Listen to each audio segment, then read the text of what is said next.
Maintenant, du coup, on va pouvoir se présenter d'abord. On se présente d'abord. On va d'abord se présenter. Je laisse la parole à Muriel. Donc, pour celles et celles qui ne me connaissent pas, donc je suis Muriel Lebert, référent enfance, jeunesse, famille à la MSA, et j'interviens sur l'ensemble du département. Et donc, je suis Fabrice Sulas, le responsable d'action sociale de la Caisse d'allocation familiale. Voilà. Donc, on est là ce matin pour vous présenter les modalités que l'on a définies autour des demandes de subventions, dont subventions CAF et MSA. Vous n'êtes pas sans ignorer que l'un et l'autre, nous avons des réductions de financement, hein. Donc, ce qui nous oblige à, comment dire, à être un petit peu plus regardants et avoir des attentes un peu plus fortes en matière de subventions et de subventions que l'on accorde. Donc, on voulait vous présenter tout ça, ainsi que tous les fonds que vous pouvez mobiliser, que ce soit la CAF ou la MSA. Voilà.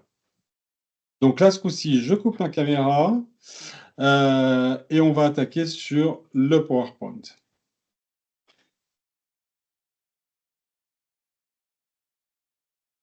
Alors, première chose, le guide des subventions CAF-MSA qu'on vient de finaliser ne traite pas des prestations de services de la CAF. On ne traitera uniquement que des demandes de subventions. Tout ce qui tout ce qui peut relever des prestations de services ne sont pas intégrés dans ce guide-là. On est bien sur les subventions, quelles qu'elles soient. Alors, les structures qui perçoivent une prestation de service de la part de la MSA, donc Relais Petite Enfance, les EAJE, par exemple, donc ne sont pas éligibles à une aide au fonctionnement. Ils peuvent déposer une demande d'investissement pour du matériel, par exemple, ou pour un projet qui est mis en œuvre au sein de la structure, mais pas pour une aide au fonctionnement, ce qui est déjà pris en compte dans le cadre de la prestation de service.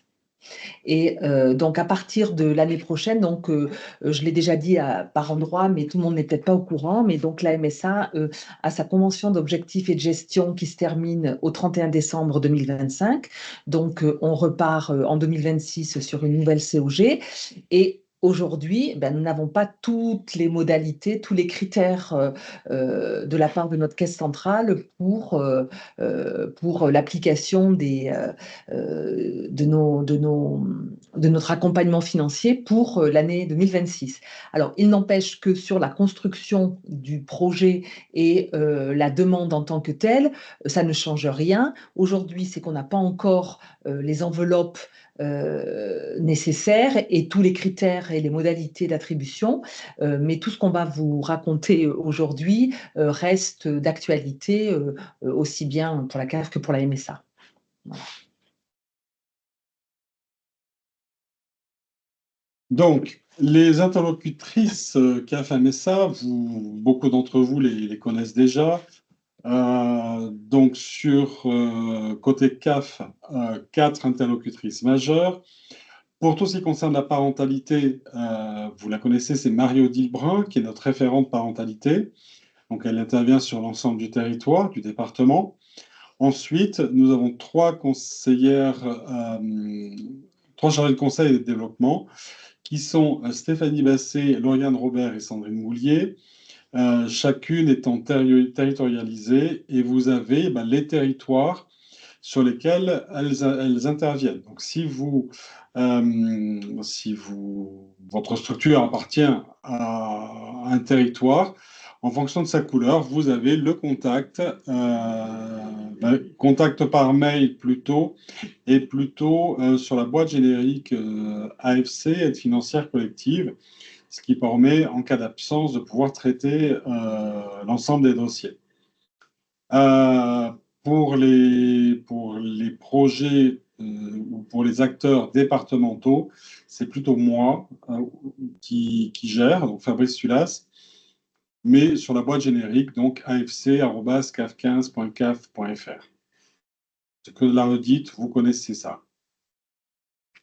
Alors moi, pour le moment, c'est uniquement moi qui intervient sur l'ensemble du département. Donc là, vous avez une carte avec différentes couleurs qui représentent les territoires qui sont actuellement, donc jusqu'à la fin de l'année, territoires qui sont actuellement ciblés prioritaires dans le cadre de grandir en milieu rural. Donc on a Saint-Flour-Caux, Haute-Terre, Gentiane, Le Sivu, Cérégoul-en-Carladès et Chataignerets-Cantalienne. Donc, ça ne veut pas dire qu'on n'intervient pas sur le reste du département, mais les modalités et les montants d'accompagnement financier diffèrent. C'est sur ce point-là notamment qu'on a encore des points d'interrogation pour 2026. Donc, on ne sait pas encore quelle répartition géographique il va y avoir l'année prochaine et sur quelle thématique on va intervenir plus précisément. Voilà.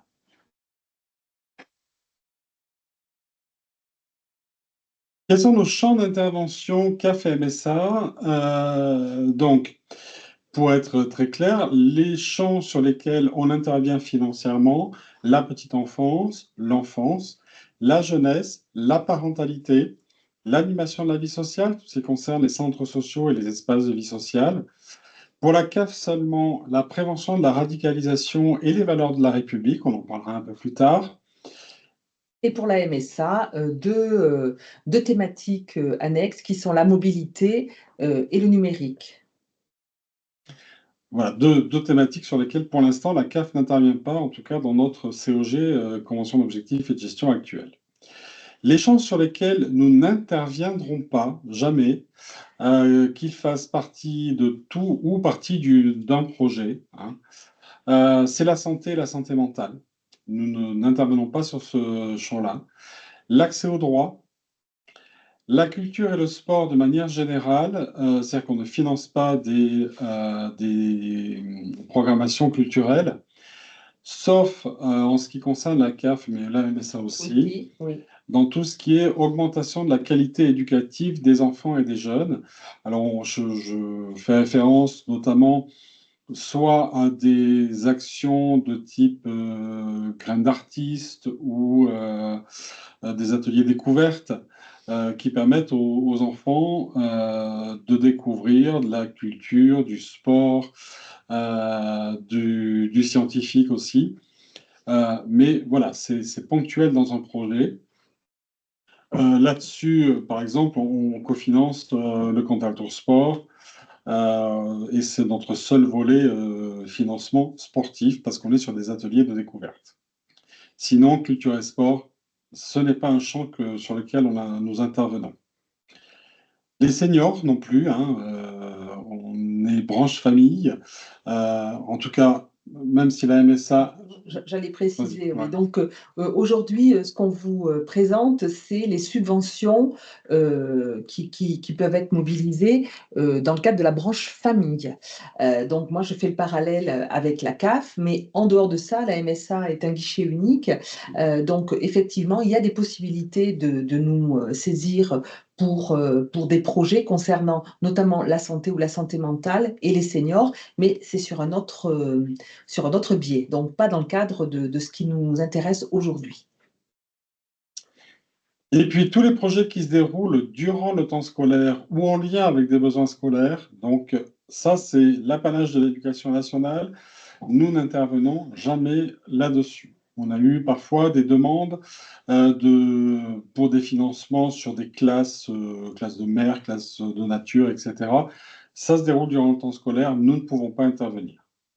Et enfin, tous les projets qui relèvent de la formation professionnelle. La formation professionnelle relève d'un employeur. Donc, autant on peut cofinancer des actions de sensibilisation, même sur certains professionnels, mais on n'ira jamais sur le financement de la formation professionnelle. Voilà, n'hésitez pas encore une fois à poser vos questions dans le fil de discussion si vous en avez. C'est ce que je disais, si un projet contient une partie de santé, d'accès au droit, etc., nous le refuserons dans son intégralité. Il vous faut rester sur des projets qui rentrent totalement dans ce que nous finançons. intégralement.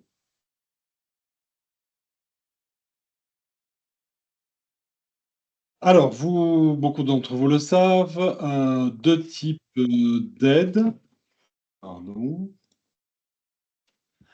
Donc nous accordons 2 types d'aides. Des aides à l'investissement qui permettent de soutenir les porteurs associatifs, collectivités, établissements publics, entreprises, notamment les entreprises de crèches, des accueils de loisirs, pour des projets de construction, de rénovation, d'équipement ou d'aménagement. Donc tout ce qui peut être création, de crèches, aujourd'hui de centres de loisirs, de relais petite enfance. On verra plus tard dans le détail, mais donc voilà, on peut apporter des aides à l'investissement. Heu et des aides au fonctionnement. Donc les aides au fonctionnement permettent de soutenir les porteurs associatifs, ou publics pour un projet spécifique. Ça veut dire tout ce qui est, ce qu'on disait un petit peu tout à l'heure, dans le cadre d'un établissement, un projet autour de la découverte de quelque chose. Bah, si un projet spécifique, une action innovante au sein d'une structure, on peut y aller. Une aide au démarrage d'un projet, on peut y aller. Voilà, Donc on est vraiment sur le fonctionnement, ouais. hein, du projet.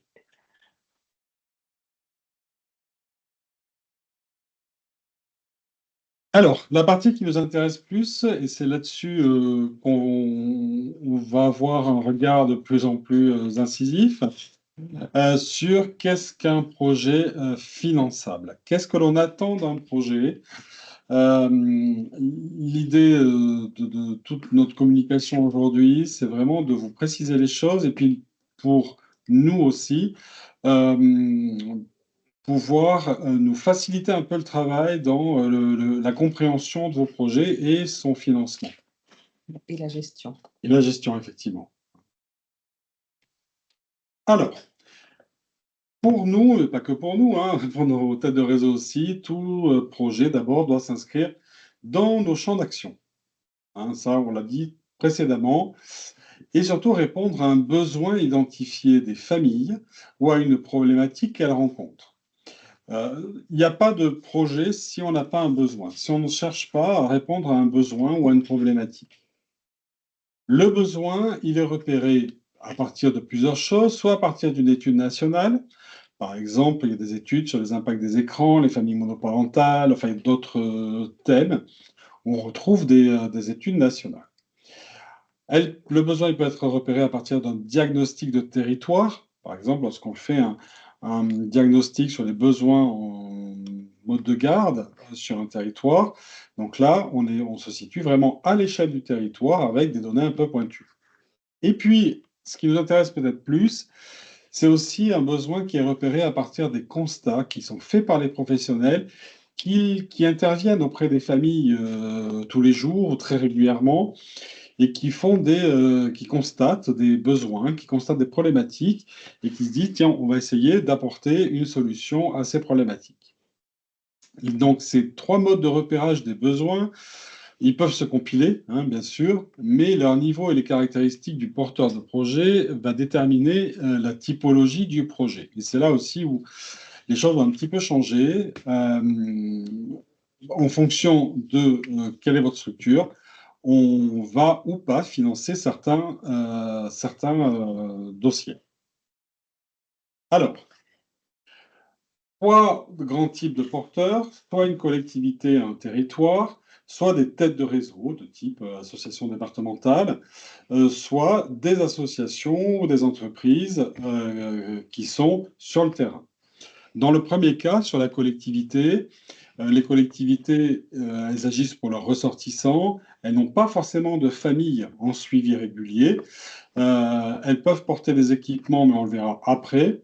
Mais en tout cas, la collectivité en tant que telle n'a pas de famille en suivi régulier.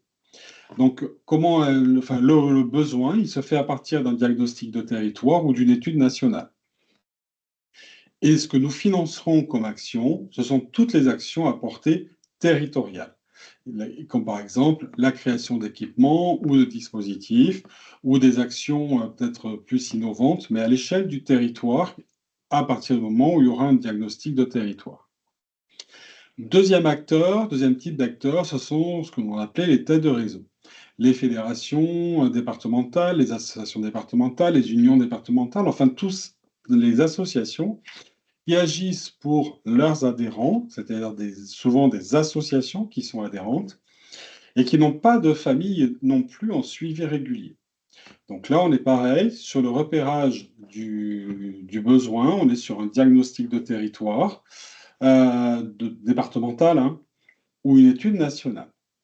Et ce que nous financerons, ce sont toutes les actions à portée territoriale ou départementale, comme des conférences, des spectacles, enfin, voilà, des actions avec une portée territoriale. Dans la mesure où ces tas de réseaux n'ont pas de famille en suivi régulier, nous ne financerons plus tout ce qui peut être ateliers parents, groupe de parole, enfin des actions qui regroupent des parents ou des familles pour travailler avec elles, puisque ces familles ne sont pas en suivi régulier. Les têtes de réseau peuvent être également incluses dans le dernier type, c'est-à-dire des associations, des entreprises, les équipements des collectivités, une crèche, un centre de loisirs, un relais petite enfance.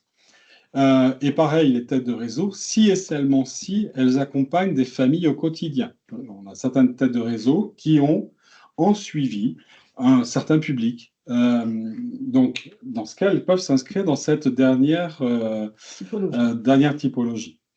Donc, ces structures, elles vous accompagnez au quotidien, régulièrement, des familles, souvent des familles qui sont adhérentes.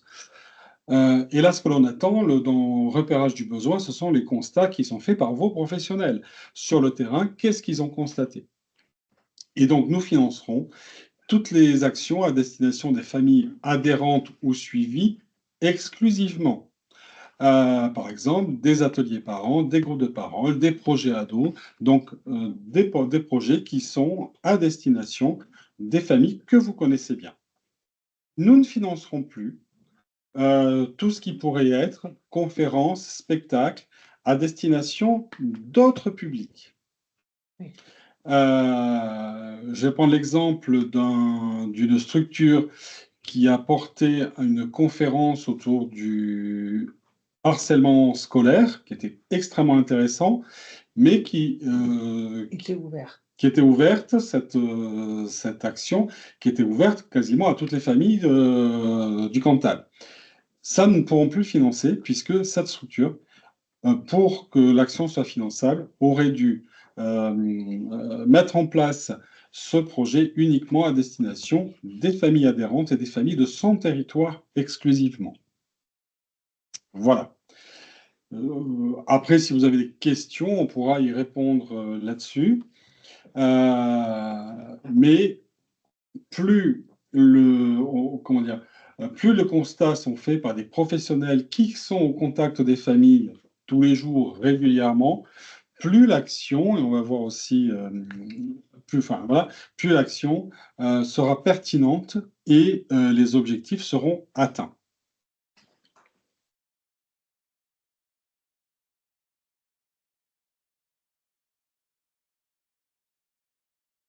Alors, une fois repéré le besoin, donc le porteur établit un objectif par rapport à ce besoin et afin d'être entièrement compris par les services instructeurs, voilà, nous vous conseillons le principe de l'objectif SMART.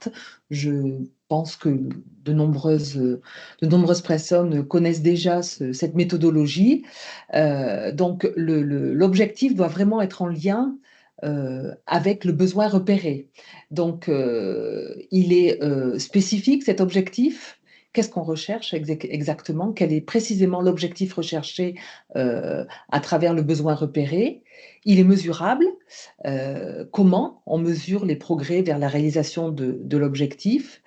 Atteignable.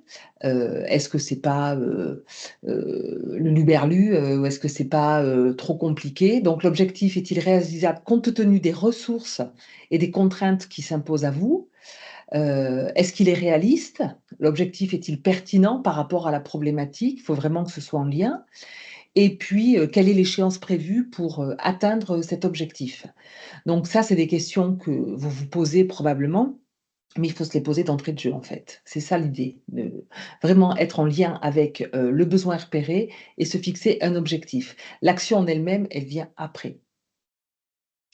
Et on voit très très vite lorsqu'on lit vos projets, si vous vous êtes posé les bonnes questions et vous êtes fixé des objectifs ou pas.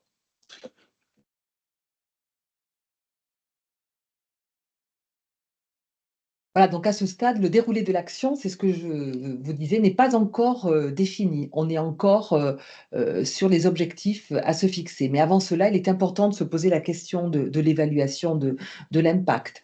Donc, on a, nous, au niveau de nos instances centrales, que ce soit la CNAF ou la Caisse centrale de la MSA, donc on nous rappelle que toute action financée se doit d'être évaluée afin d'en étudier la pertinence sur le moment et pour les financements futurs. Et donc, à cette étape, dans le cadre de l'évaluation, vous devez fixer des indicateurs objectifs qui vous permettront de valider l'atteinte des objectifs de départ. Euh,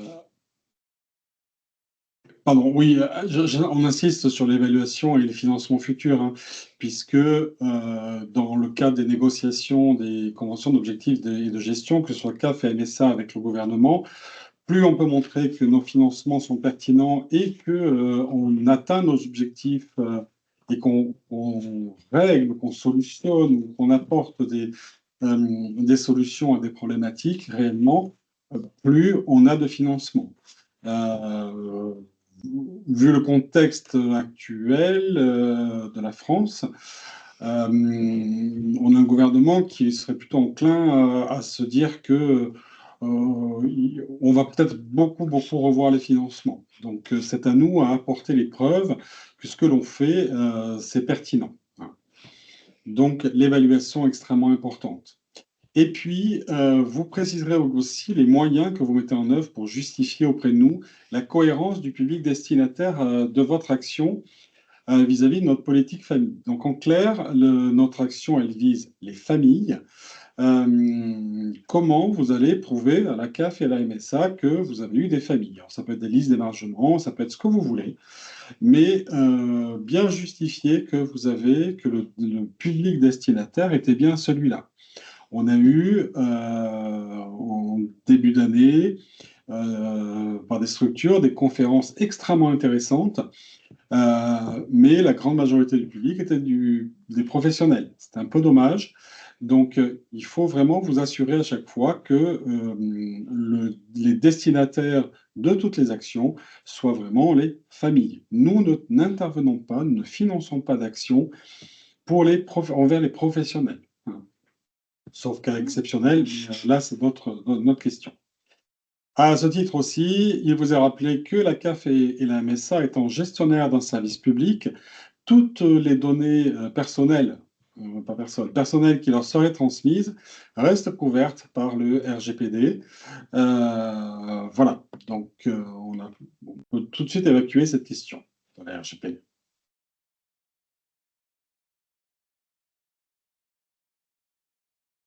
Et enfin, une fois qu'on a fait tout ça, vous avez fait tout ça, vous pouvez travailler sur le support de l'action et le déroulé du projet. Il s'agit pour nous de parfaitement comprendre le type d'action que vous allez mettre en œuvre, les partenariats que vous allez mobiliser, les professionnels et les intervenants qui réaliseront l'action et les besoins logistiques que va impliquer le projet.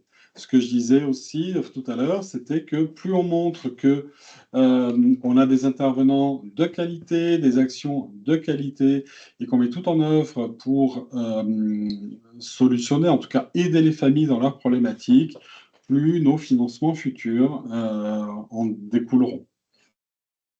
Donc ça, c'est peut-être la partie la plus facile à travailler.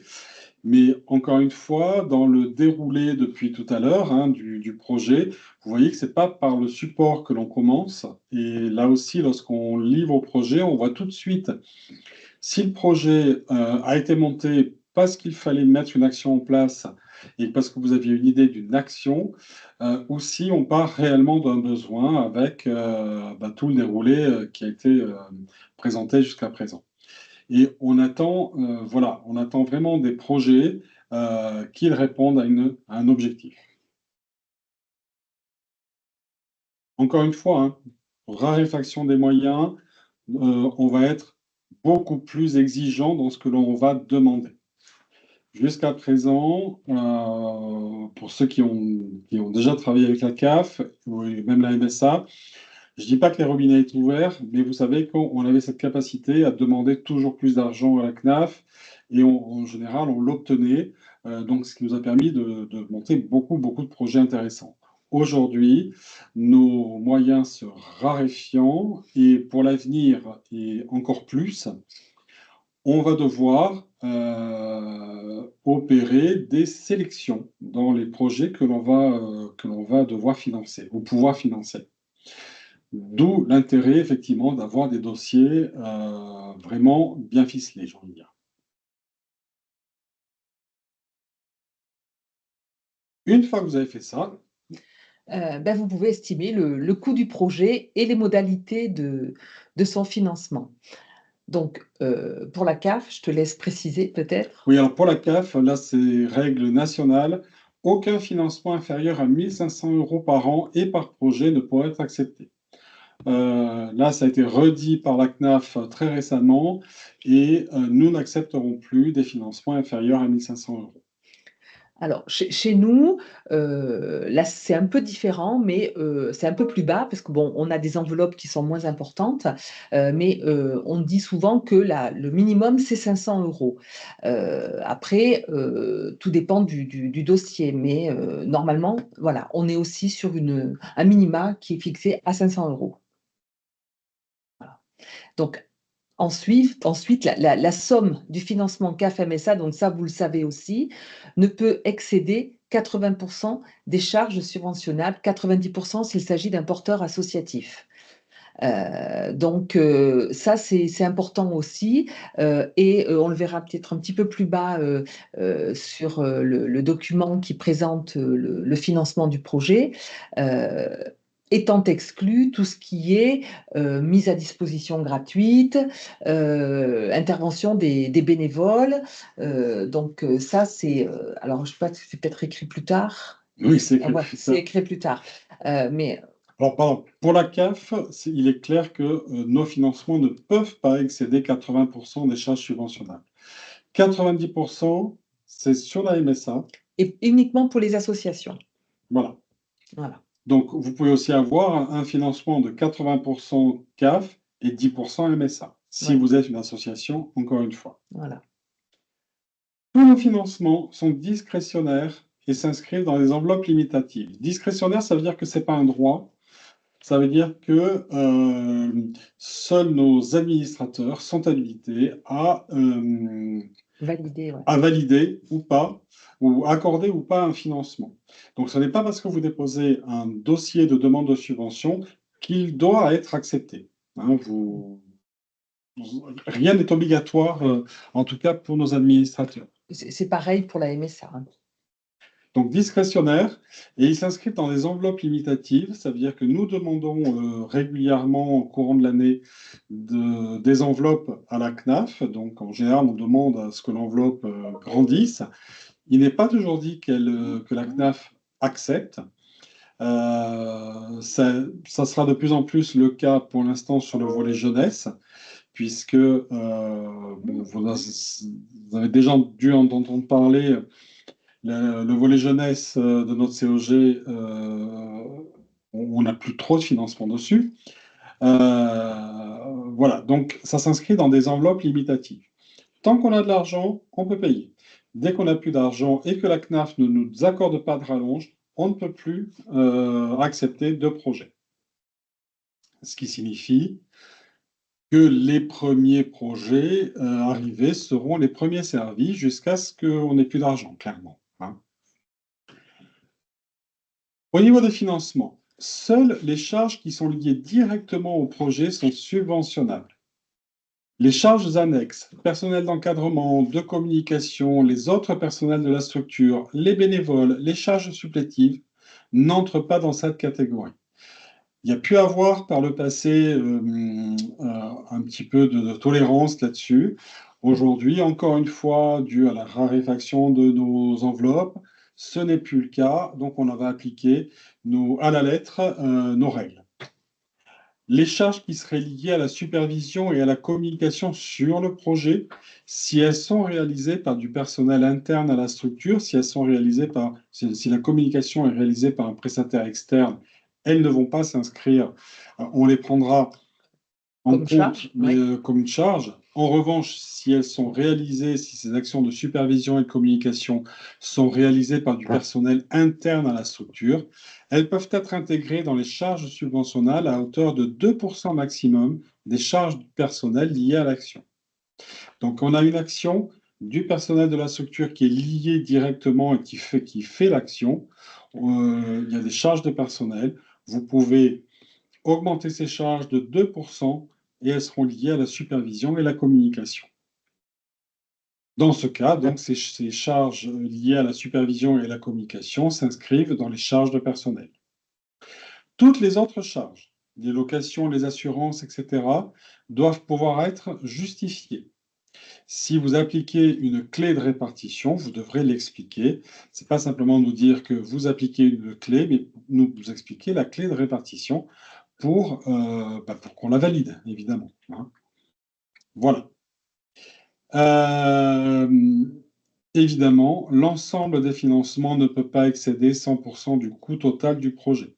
Vous ne pouvez pas faire de bénéfices sur une action financée par la D'accord. CAF et la MSA, hein. Et enfin, chaque projet doit être cofinancé. Alors, même si on parle d'autofinancement, en général, vos autres financements viennent d'autres organismes. Du coup, c'est ce que moi j'appelle du cofinancement. Mais il faut que ce soit cofinancé quand même.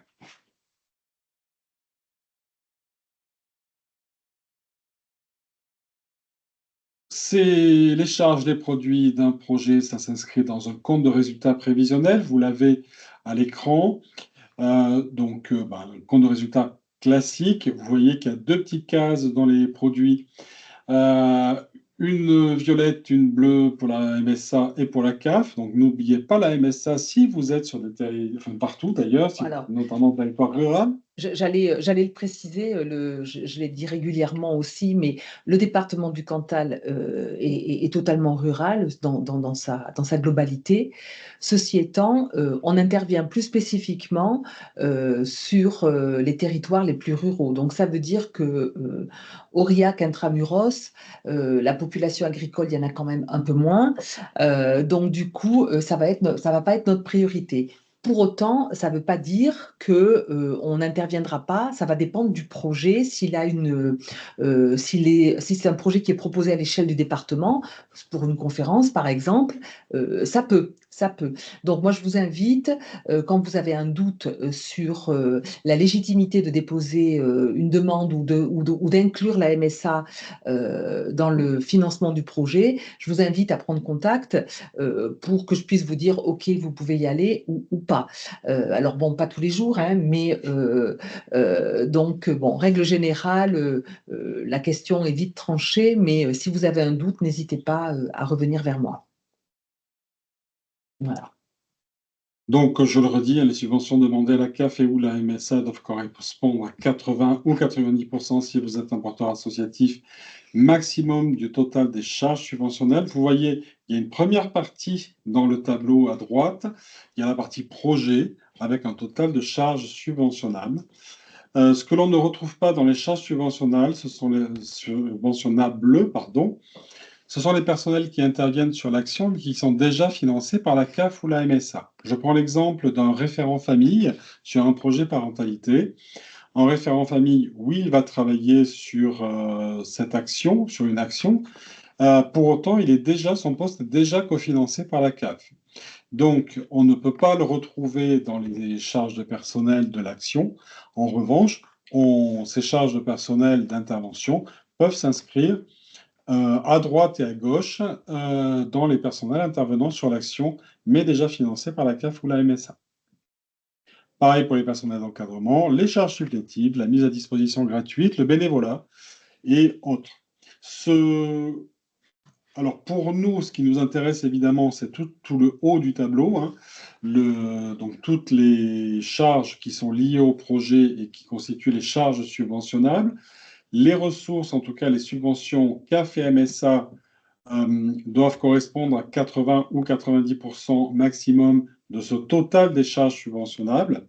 Si ensuite vous voulez rajouter d'autres éléments, histoire de montrer aussi quel est le coût réel d'un projet, parce qu'il y a d'autres personnes qui interviennent.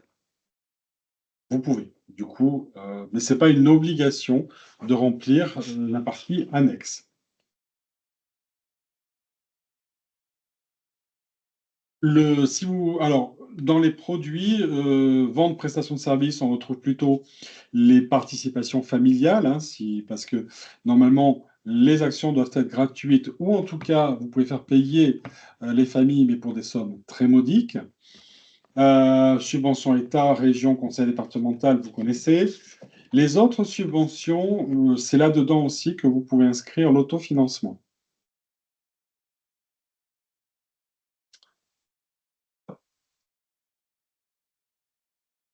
OK, et enfin, donc au niveau des charges, la CAF et la MSA peuvent vous demander la justification de toute charge dans le cadre du contrôle de la bonne utilisation des fonds publics, notamment lorsque vous ferez le bilan, dont on va en parler après, de l'action et que l'on devra payer la subvention. On peut vous demander de justifier certaines charges qui peuvent nous paraître, nous questionner, en tout cas.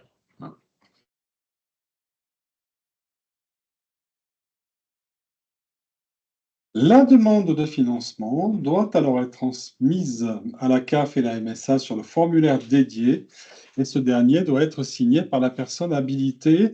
Alors, pour 2026, les formulaires, on va faire un formulaire commun CAF et MSA, enfin des formulaires communs CAF et MSA. Ils seront livrés en janvier sur le site caf.fr, mais vous serez prévenus à ce moment-là. Pour la CAF, à partir de 2026, vous aurez la possibilité d'effectuer vos demandes directement sur Mon compte partenaire, le portail, mais pour l'instant, nous ne connaissons pas les modalités, donc je vais pas. Pour 2026, on va rester sur nos bons vieux formulaires et on reviendra vers vous plus tard sur ces nouvelles modalités. À mon niveau, c'est la même chose puisque jusqu'à présent, donc on avait des formulaires dédiés ou des formulaires, concernant le dispositif Grandir en milieu rural ou bien le formulaire, donc on en parlera après pour, les fonds qui sont mobilisables, un formulaire plus spécifique pour les demandes de subventions qui doivent passer en comité d'action sociale. Donc là, l'idée, c'est de vous faciliter la vie et de ne remplir qu'un seul imprimé, tout autant que dans cet imprimé, en ce qui me concerne, on y retrouve les éléments qu'on demandait initialement dans notre imprimé dédié. Donc on n'est pas fermé à l'idée de travailler sur un questionnaire commun, loin de là. Mais effectivement, il faut qu'il y ait tous les éléments et du justificatif. Alors nous, peut-être, on verra, ça sera indiqué sur les demandes, sur les imprimés, on aura besoin de quelques justificatifs. Par exemple, une conférence ou l'intervention d'un intervenant extérieur, on va demander un devis. Donc après, effectivement, pour le bilan, il faudra la facture de l'intervenant. Mais nous, on va demander des justificatifs. C'est pas qu'on va pouvoir demander, c'est qu'on va les demander. Donc, à partir du moment où vous construisez un projet, de toute façon, et que vous faites intervenir quelqu'un de l'extérieur, a priori, pour monter votre budget prévisionnel, vous avez un devis. Donc, on vous les demandera. De la même façon que dans les formulaires seront listés tout un ensemble de pièces nécessaires qui aujourd'hui, que l'on a déjà ou que vous nous avez déjà délivré. Je pense au statut d'une association, oh, une attestation URSSAF disant que vous êtes à jour, etc. Enfin, il y a tout un ensemble de pièces. À chaque fois, on se bat un petit peu pour les récupérer. Donc, dans le formulaire, seront listées les pièces aussi administratives qu'il faudra nous joindre. Et ce sera obligatoire, pensez, donc une fois que vous aurez le listing et les formulaires, prenez connaissance des formulaires, créer un répertoire avec tous ces documents administratifs dont nous allons avoir besoin et qu'on va vous demander, puisque s'il en manque, vous allez voir après, on va retoquer le projet. Clairement, nos instances, nos instances de tutelle nous demandent de plus en plus de traçabilité, de plus en plus d'administratif. On aimerait s'en passer, on ne peut pas. Donc, on va tous se faciliter le travail et fluidifier la relation administrative. Donc, vous nous livrez directement avec le projet l'ensemble des documents administratifs et comme ça, on n'en parle plus. Voilà. Vous dire également qu'évidemment, si la demande concerne un projet qui a déjà été financé, nous devons avoir reçu le bilan de l'année N-1 bien en amont de la demande, histoire d'évaluer si, oui ou non, nous devons poursuivre et renouveler. Pareil, le projet doit se dérouler, donc ça c'est une nouveauté, alors ce n'est pas une nouveauté, mais il y avait une tolérance de la CNAF notamment, une tolérance qui n'existe plus. Le projet doit se dérouler du 1er janvier au 31 décembre N. Vous pouvez déposer un projet en pluriannualité, hein, si le projet le justifie, soit qu'on fait chaque année la même chose avec des parents différents ou des familles différentes, soit qu'il y a une continuité, une montée en puissance du projet. Mais dans ce cas, vous devrez transmettre un bilan de l'action annuellement, même si le projet fait 3 ans, 4 ans, 5 ans. En revanche, si le projet s'étale sur 2 exercices, notamment sur la période scolaire, je parlais tout à l'heure des ateliers découvertes au niveau culture, etc. Souvent, ils commencent en septembre, ils finissent en juin.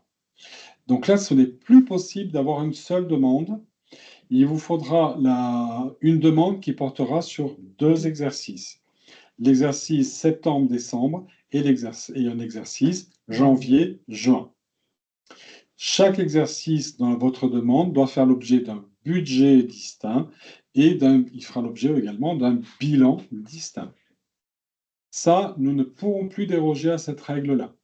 Donc pour 2025-6, ceux qui sont déjà qui ont déjà été acceptés, on restera comme ça. Mais en revanche, si vous avez des projets qui doivent s'étaler de septembre 2026 à juin 2027, il nous faudra un projet qui s'étalera sur 2 exercices.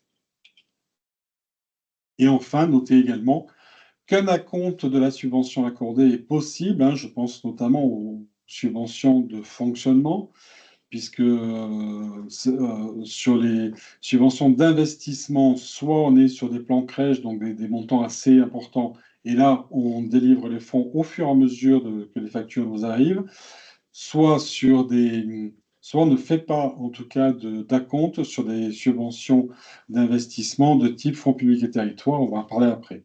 Donc, sur les subventions de fonctionnement, on peut accorder un acompte, 50% maximum, sous réserve, bien sûr, d'une demande argumentée et d'un accord de la CAF et ou de la MSA.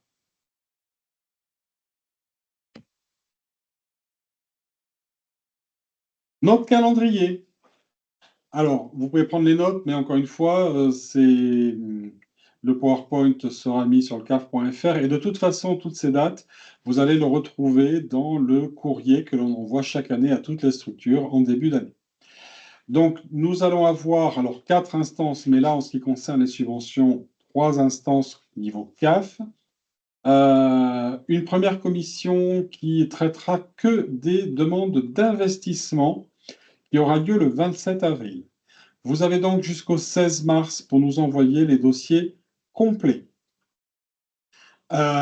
Complet, ça veut dire la demande, les devis et toutes les pièces administratives.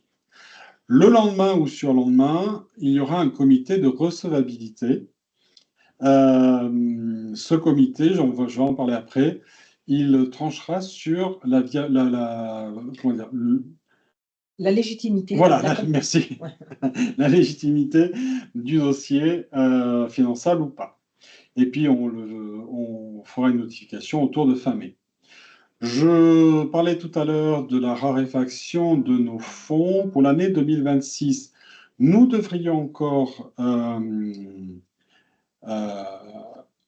avoir des enveloppes conséquentes en 2026, je vous conseille, exhorte à nous déposer un maximum de demandes d'investissement.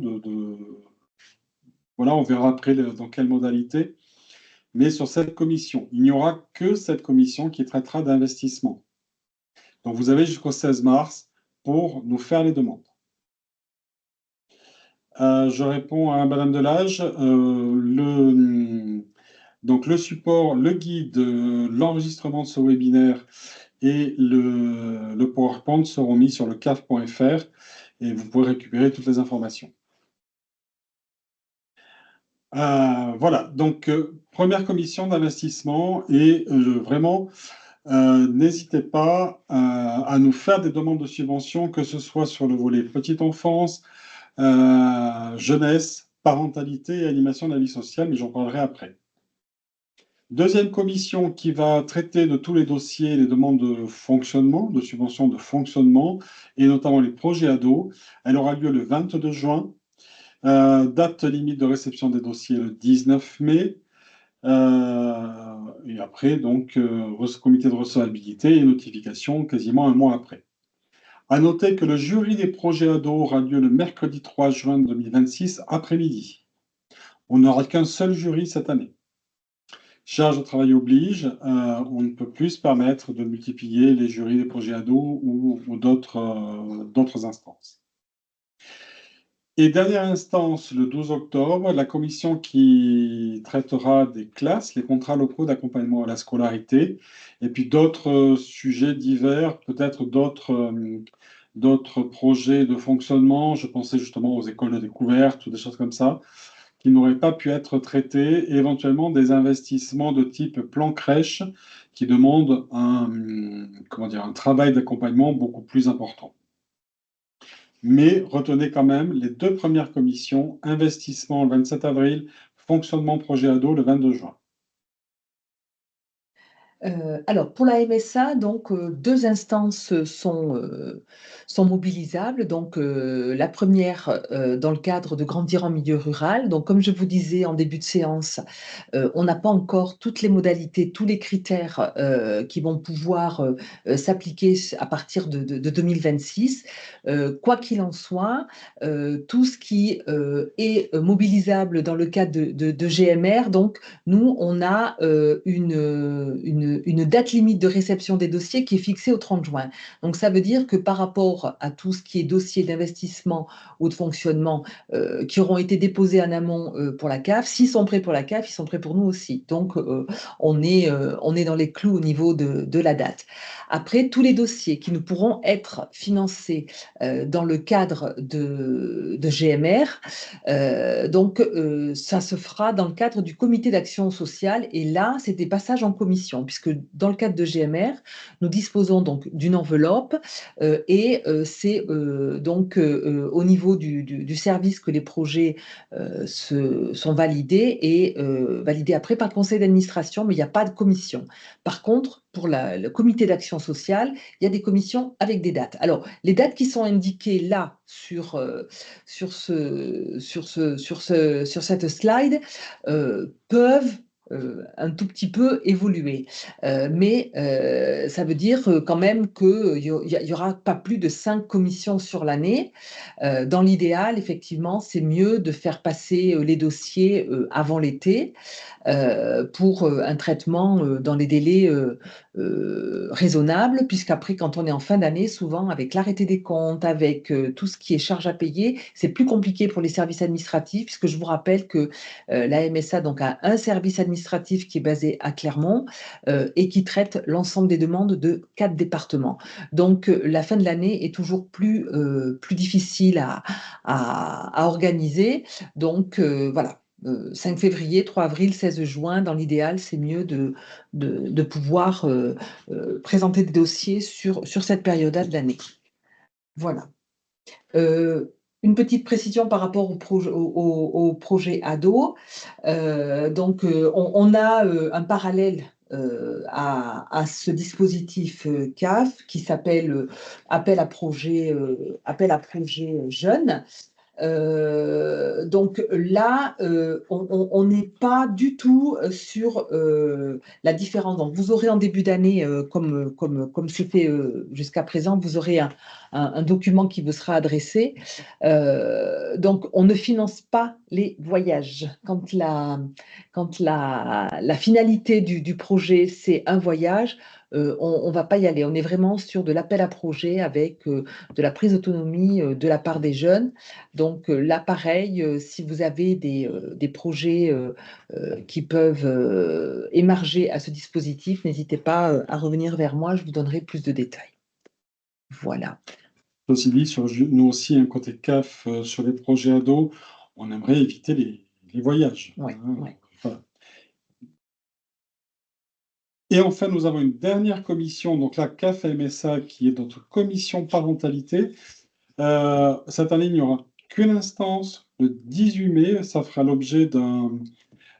instance, ça fera l'objet d'un appel à projet en début d'année, qu'on vous transmettra et qui sera aussi sur le CAF.fr. La date limite de réception des dossiers complets est fixée au 17 avril, donc qui ne traitera que des projets liés à la parentalité. Si votre projet parentalité doit commencer avant le 18 mai, puisque nos administrateurs en général n'aiment pas statuer sur des projets qui ont déjà démarré, si vos projets parentalité doivent commencer en début d'année, vous nous contactez et on voit en fonction du projet si on vous donne l'accord de commencer, auquel cas on en entérinera sur la commission ou pas. Mais en tout cas, retenez, 17 avril, projet parentalité, 18 mai, la commission parentalité. Voilà pour notre calendrier 2026. Bon, il y a encore du boulot, hein. Donc, sur les modalités, hein, les dossiers doivent être envoyés au format PDF signé par la personne habilitée. Alors, PDF, parce que s'il est signé, ça évite de copier la signature, etc. Enfin, de laisser. Donc, PDF et une version Word ou traitement de texte sera jointe à l'envoi afin de faciliter notre traitement, puisque lorsqu'on doit présenter un projet devant nos administrateurs, on monte un procès-verbal, enfin tout un fichier, et donc c'est plus simple de travailler avec du traitement de texte qu'avec un PDF.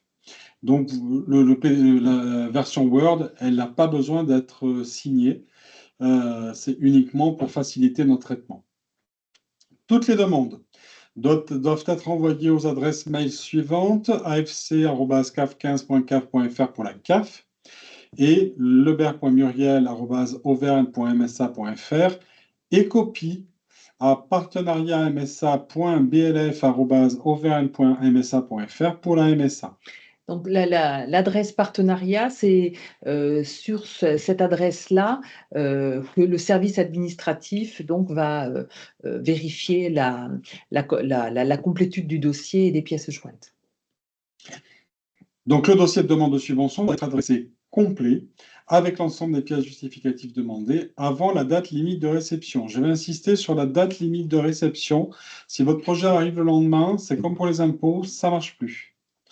On est obligé, charge de travail importante oblige, on est obligé de faire respecter les délais. Donc, il y a une date limite de réception.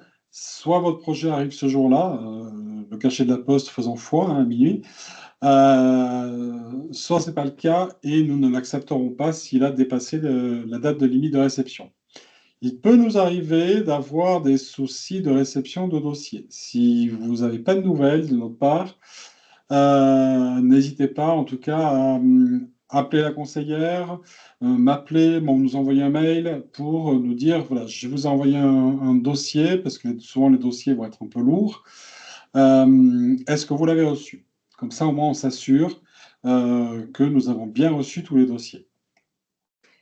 cette précision est importante parce que effectivement, à mon niveau, il arrive régulièrement, que, les pièces envoyées soient trop lourdes et que ça soit rejeté. Donc normalement, vous devez avoir, si ça passe pas, vous devez avoir un message qui vous l'indique, mais on ne sait jamais. Donc il faut faire du WeTransfer par exemple, ou, ce genre de choses, pour que je puisse lire la demande. Tout à l'heure, je disais aussi, au niveau des modalités, hein, donc on revient au bon vieux formulaire papier. Je l'avais dit, vous savez que sur la parentalité, nous avions comme outil un outil qui s'appelait Élan.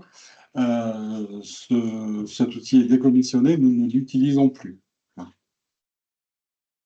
J'ai parlé du comité de recevabilité. Donc, une fois qu'on reçoit vos dossiers complets, un jour, 2 jours, 3 jours après, nous mettons en place un comité de recevabilité pour valider la conformité de la demande avec notre politique famille CAF-MSA.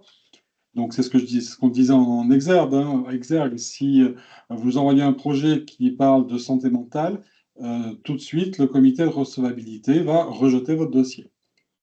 La conformité de la demande avec les modalités du présent guide, donc là, vous avez toutes les modalités. La présence de l'ensemble des pièces justificatives demandées. S'il en manque une, on rejette. On va être pénible, mais on passe trop de temps à essayer de récupérer des pièces justificatives qui sont demandées par le national. Donc, soit le dossier est complet, soit c'est pas la peine de nous le transmettre, parce que de toute façon, le dossier sera rejeté. Et enfin, la lisibilité et la compréhension de la demande. Je suis désolé, mais c'est rare, mais ça peut arriver. Qu'on ait des projets avec du copier-coller d'images au niveau des diagnostics qui sont illisibles, on ne comprend rien, le projet est un fourre-tout dans lequel on n'arrive pas à comprendre le projet. Si on ne comprend pas la demande, on ne fera pas l'effort de tout décortiquer. Euh, et donc, on rejettera clairement le dossier. Voilà. Donc, si votre dossier n'est pas conforme, il est rejeté et on vous enverra une notification pour vous dire que votre projet est rejeté. Si bien sûr il est conforme avec tout ça, il est présenté aux instances. Et enfin, une notification d'accord ou de refus par l'instance est envoyée au porteur environ 1 mois après la date de l'instance, puisqu'il y a tout un traitement par l'agence comptable, etc. Voilà. Alors, moi, un mois après la date de l'instance, ça risque d'être un peu short à mon niveau, mais en tout cas, je vous indiquerai si on est dans les clous, notamment pour GMR. Tout ce qui concerne le comité d'action sociale, on va pouvoir respecter ces délais. Tout ce qui concerne grandir en milieu rural, ça risque d'être un petit peu plus long, mais j'aurais pu vous dire en amont si on va vous accompagner ou pas.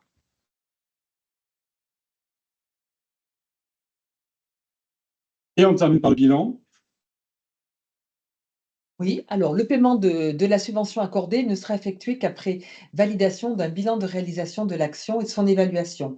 Donc, ce bilan devra être signé par la personne habilitée, transmis à la CAF, à la MSA avec l'ensemble des pièces justificatives demandées sur les formulaires, ça sera précisé. Donc, et comme on vous disait tout à l'heure, donc ces formulaires se trouveront sur le site de la CAF et ils seront livrés en janvier. Donc, un bilan de réalisation de l'action et son évaluation, c'est un bilan quantitatif, qualitatif et un financement définitif de l'action. C'est les 3 choses, hein. C'est pas que un bilan financier, c'est aussi un bilan qualitatif de l'action réalisée. Et quand vous aurez fixé des objectifs avec des critères d'évaluation, on s'assurera que vous avez atteint vos objectifs. Alors, un projet, il peut ne pas avoir été atteint, hein. En tout cas, tous les objectifs peuvent ne pas avoir été atteints. Nous, ce que l'on attend, c'est que vous nous expliquiez pourquoi ça a été atteint, comment vous comptez éventuellement dans un projet futur, on va dire, redresser la barre. Voilà, hein, encore une fois, ça peut arriver qu'un projet n'atteigne pas son objectif, hein. Précision importante, et ça c'est une nouveauté de cette année, nos bilans, enfin vos bilans, doivent nous être impérativement transmis avant le 30 juin N+1. Pour ceux qui travaillent déjà avec nous, vous savez que dans vos notifications, qui vont changer donc, vous deviez transmettre les bilans avant le 30 juin N+1, mais vous aviez un délai jusqu'au 30 novembre, et au-delà de ce délai, la CAF n'était plus tenue de payer la subvention. Là, le national a revu à la baisse la voilure. Donc, les bilans des actions, donc à partir de 2027, puisque celles de 2025 ne vous ont pas été notifiées comme ça, mais en tout cas, les bilans qui nous seront transmis, enfin, les bilans des actions 2026 qui devront nous être transmis avant le 30 juin 2027. Et au 1er juillet 2027, nous annulerons la subvention si nous n'avons pas reçu les bilans. Alors, les techniciens, en général, en début d'année, vous transmettent un mail en vous disant: vous aurez dans l'année à justifier avant le 30 juin telle et telle chose. Nous ne passerons pas notre temps à vous relancer. Donc, vous aurez un mail qui vous rappellera ce que vous devez justifier. Et si nous n'avons pas le bilan au 30 juin, nous annulerons purement et simplement la subvention. Alors après, vous avez cette date limite. Alors bon, pour nous, c'est la même chose. Ceci étant, vous n'êtes pas obligé d'attendre le 30 Oui, juin, N+1, donc pour nous transmettre ce bilan. Là, par exemple, si l'action, elle est réalisée, je dis n'importe quoi, sur l'été 2026, vous n'êtes pas obligé d'attendre juin 2027 pour nous transmettre le bilan. Vous pouvez nous l'adresser dans le courant de l'automne, et tout ce qui est réglé sur l'année, c'est encore mieux. Ça facilite la gestion administrative de toutes ces subventions, et au moins on est sûr. Puis une fois que l'action est réalisée, parfois c'est plus facile de faire le bilan relativement proche de la fin de l'action. Bon, des fois, il manque des factures, des choses comme ça, mais faire un bilan d'une action qui s'est déroulée un an auparavant, normalement, enfin bon, il me semble que c'est possible. Il me semble que c'est possible. Alors, je sais qu'on est tous, hein, le nez dans le guidon, nous à notre niveau, mais vous aussi, on le sait. Mais voilà, on est obligé de mettre en place ce genre de procédure parce que la gestion devient complexe à notre niveau. Voilà. Oui, vraiment, on vous exhorte justement, dès que vous avez terminé l'action, à nous faire le bilan le plus tôt possible. Si vous pouvez nous envoyer les bilans avant le 30 novembre N, Ben oui. si votre action est bien terminée depuis un petit moment, on est preneur, effectivement, ça facilite tout notre travail d'arrêter des comptes. Voilà. Et puis comme ça, on vous paye les subventions la même année. Mm. Et puis vous le savez, enfin en tout cas, si vous avez lu les notifications, ce qui n'est pas toujours le cas, ou les conventions, ce qui n'est pas toujours le cas non plus, vous savez que toute action qui est financée par la CAF et ou la MSA doit faire mention de ce financement, toute communication, pardon, sur une action qui a été financée par nos organismes, doit faire mention de ce financement. C'est vraiment un critère obligatoire.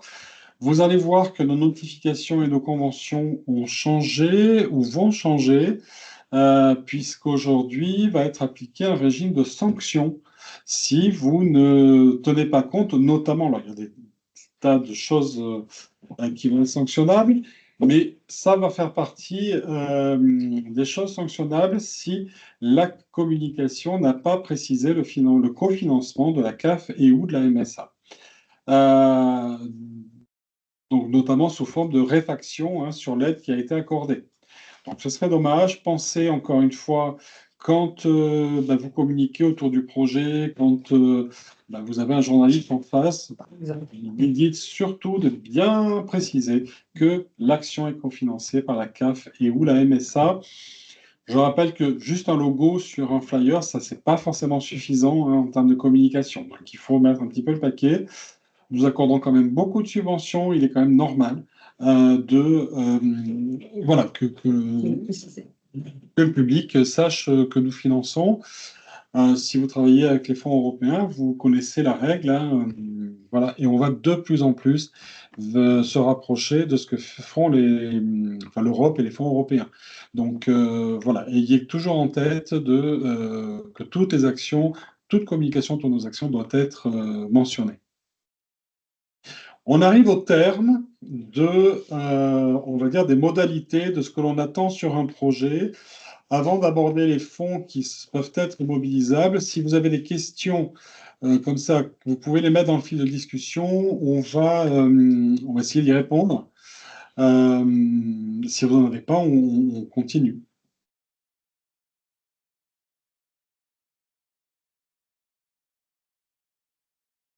Bon, ça on a été super clair. Waouh. Ah, oui. On était clair, merci. Merci Malika. Bon, il ne nous reste plus qu'à voir effectivement tous les fonds qui sont mobilisables, CAF-AMSA. Est-ce qu'on fait vraiment une pause? Non, on y va? On y va. Allez, on y va. Alors, les fonds mobilisables pour la MSA, donc comme je l'ai dit précédemment, on a le dispositif Grandir en milieu rural d'un côté et le comité paritaire d'action sanitaire et sociale de l'autre. Donc pour le programme GMR, donc l'enveloppe nationale est déployée sur les territoires à partir d'un cahier des charges. Donc on a un cahier des charges qui est celui qui existe aujourd'hui jusqu'à la fin de l'année, avec donc des modalités d'intervention sur les 6 territoires prioritaires dont je vous ai parlé tout à l'heure. Est-ce que ces territoires seront les mêmes l'année prochaine? Je ne sais pas. Comment ça va se mettre en place sur les autres territoires? Je ne sais pas. En fait, je ne sais pas grand-chose, si ce n'est que ça fait partie des priorités. Donc, on sait que ce dispositif va être reconduit. Donc, c'est la première, j'ai envie de dire, la première saison qui se termine. Le bilan est en cours avec la remontée des réalités de terrain au niveau de la caisse centrale, donc ça devrait redescendre. On va dire que les incertitudes nationales aujourd'hui ne sont pas favorables justement pour nos politiques à venir. Mais voilà, grandir en milieu rural, ça va se reconduire avec un cahier des charges dont on aura des précisions, je l'espère, dans le courant du premier trimestre. Donc, ne faut pas que ça vous bloque. Il faut poursuivre vos projets et nous déposer les demandes et on verra après comment ça peut se financer. Donc, et le comité d'action paritaire, donc d'action sanitaire et sociale. Donc l'aide accordée, elle dépend du projet, du montant demandé. Donc là, il n'y a pas de règle, il n'y a pas forcément de pourcentage, il n'y a pas forcément de plafond. C'est vraiment une analyse de la demande par le service instructeur et un passage devant les administrateurs de la MSA, les administrateurs au niveau régional. Voilà les deux dispositifs que vous pouvez mobiliser pour la MSA. Qu'est-ce qu'on aimerait côté CAF d'avoir que 2 dispositifs et pouvoir faire ce qu'on veut? Alors nous, c'est pas le cas. Nous, voilà les fonds que vous pouvez mobiliser. On va rentrer dans le détail après. On a le plan d'investissement sur l'accueil du jeune enfant, le fonds de modernisation des crèches, en clair, les fonds publics et territoires enfance, les plans d'investissement en ALSH, les fonds publics et territoires jeunesse, le Fonds national prévention de la radicalisation et promotion des valeurs de la République, le Fonds national parentalité et nos fonds locaux. J'ai d'ailleurs, dans vos fonds locaux, rajouté la MSA parce que je ne savais pas. Non, d'accord, on verra plus tard. On verra plus tard. Alors, déjà, avant d'entrer dans le vif du sujet de nos fonds mobilisables, juste vous parler des prêts CAF et MSA. Nous, sur nos fonds locaux, on peut accorder des prêts à taux zéro pour des projets d'investissement ou de fonctionnement qui, bien sûr, relèvent des champs dans lesquels on intervient. Le montant et la durée dépendent de l'enveloppe disponible, ça dépend de notre fonds de roulement, à combien on en est, et du projet, évidemment. Et donc vous nous faites une demande de prêt à taux zéro et on voit avec vous quel sera le montant et surtout quelle sera la durée. On est en annuité fixe. Donc, on peut également accorder des prêts pour certaines demandes d'investissement. Donc là, ça passe en comité d'action sanitaire et sociale. Et le taux d'intérêt est égal au taux annuel du livret A en vigueur au 1er janvier de l'année de signature du contrat, diminué de 0,5. Donc pour cette année, c'était 1,2%. Donc le plafond est égal à 100 000 euros pour une durée maximale de 10 ans. Donc là, c'est pareil. Au niveau du montant, ça dépend du projet et ça dépend aussi de l'enveloppe disponible. Toujours, toujours. D'ailleurs, enfin, nous, CAF, à partir de 2026, on va plutôt mettre, sur nos fonds locaux, mettre l'accent sur ces prêts à taux zéro, plus que sur des subventions, voilà, des subventions. Par exemple, moi, je vous donne un exemple là d'un dossier qui a été financé sur un EHPAD oui, sur un EHPAD, par exemple, quand il y a besoin je dis n'importe quoi, hein, de refaire les huisseries, l'EHPAD va nous solliciter pour une subvention. On va proposer probablement un prêt pour accompagner cet équipement. La question, est-ce que le prêt CAF et MSA peuvent être cumulables? J'ai envie de penser que oui. Oui, voilà. Voilà, j'ai envie de penser que oui. Toujours pareil, à partir du moment, évidemment, où Ça dépasse pas. on dépasse pas 100% du coût total du projet.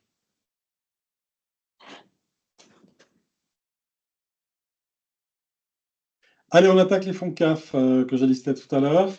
Alors, je vais essayer de passer assez rapidement parce que, alors, vous, dans le guide qui sera joint sur le CAF.fr, vous trouverez les références des circulaires. Donc, vous pouvez aller soit sur donc, toute bonne crèmerie Internet ou carrément sur le CAF.fr, vous trouverez les circulaires euh, qui, qui sous-tendent ces fonds avec tout le détail. Monsieur Dicot, est-ce qu'on peut accorder des prêts pour des besoins en trésorerie? Oui, c'est faisable. Là, c'est pareil, il faudra évaluer le projet. Mais oui, c'est faisable. Donc, le plan d'investissement pour l'accueil du jeune enfant, qui aide à l'investissement des crèches PSU, prestation de services uniques, l'aide à l'investissement aussi des crèches en mode page, mais là, c'était valable que jusqu'au 1er avril 2024, donc ça n'est plus valable, cette aide à l'investissement, et qui aide également à l'investissement des maisons d'assistants maternels, à la création d'assistants maternels par des collectivités, pas par des associations. Donc, vous voyez qu'on a, par exemple, pour les crèches en mode PSU, on a un socle de base de 8 000 euros par place qui peut être augmenté de 4 000 euros par place si on a beaucoup de grosses œuvres. Et on peut avoir une majoration par place de 3 500 euros si on a un label développement durable. 3 500 euros maximum par place si le taux de couverture du territoire est inférieur à 58%. En l'occurrence, tout le Cantal, aujourd'hui, est passé en FRR. C'est plus ZRR, mais c'est FRR. Donc, on a également 7 000 euros par place. Donc, vous voyez que si on cumule, on a, pour la création d'une crèche, une aide assez conséquente. Pour les mâles, on est sur des barèmes un peu similaires, moindres évidemment, mais sur le même système de barème. Je ne vais pas rentrer dans le détail, vous pourrez, si vous êtes intéressé par ça, donc là on pense bien sûr aux collectivités, si vous êtes intéressé par la création d'une crèche ou d'une MAM, vous avez la circulaire, et puis vous pouvez aussi vous rapprocher de votre chargé de conseil et de développement.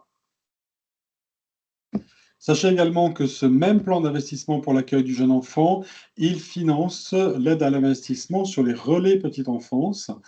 Donc, une subvention qui va en clair de 120 000 euros à 300 000 euros en fonction du projet, si c'est une création, une augmentation, un aménagement, etc.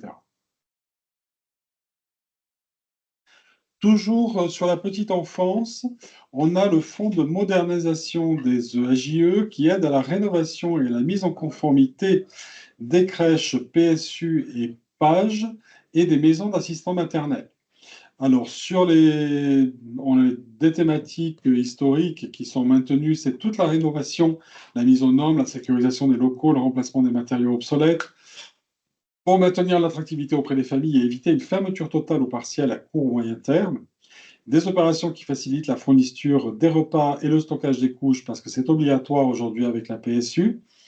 L'achat ou le remplacement d'un logiciel de gestion ou d'un système automatisé de l'enregistrement des présences pour optimiser le fonctionnement de l'établissement.